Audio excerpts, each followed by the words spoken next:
สำหรับอันเดียวนี้ทุกวันก็ยืนอยู่จุดสูงจุดสูงของอันเขต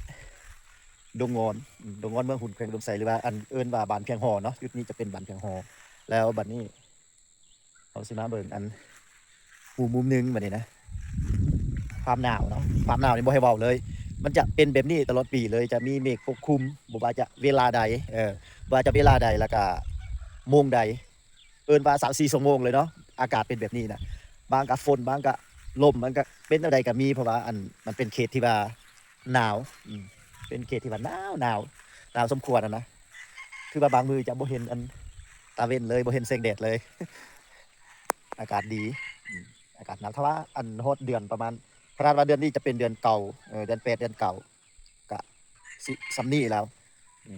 ถ้าหากว่าเป็นเดือนอันเป็นเดือน11 12เดือน1อะนะมันจะเป็นแบบน้ำแข็งเลยมันจะมีแบบ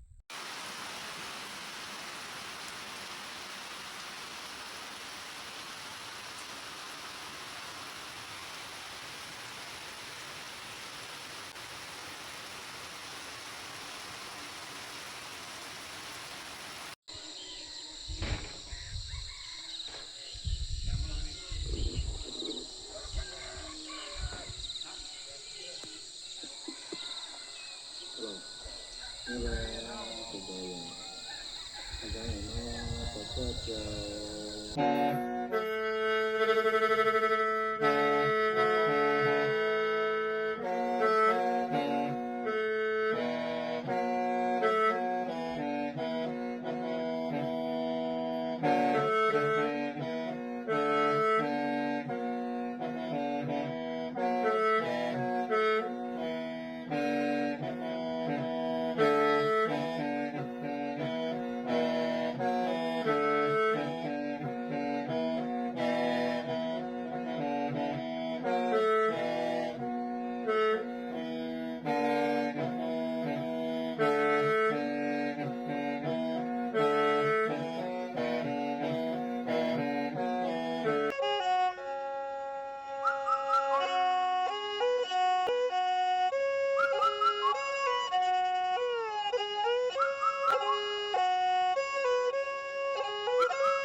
สำหรับอันเดียวนี้ทุกวันค่ะยืนอยู่จุดสูง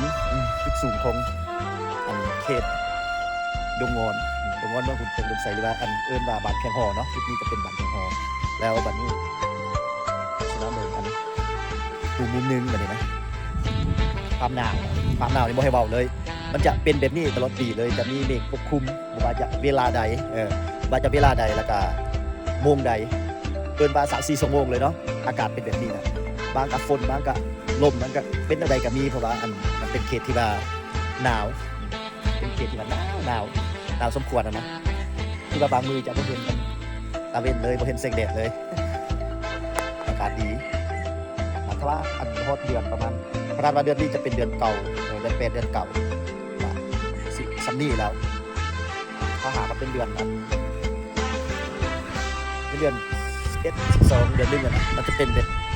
น้ำแข็งเลยมันจะมีแบบเขาเรียกว่า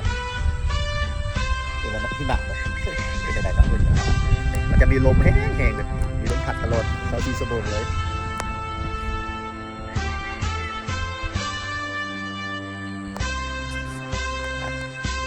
จะเป็นเขตหนึ่งเนาะ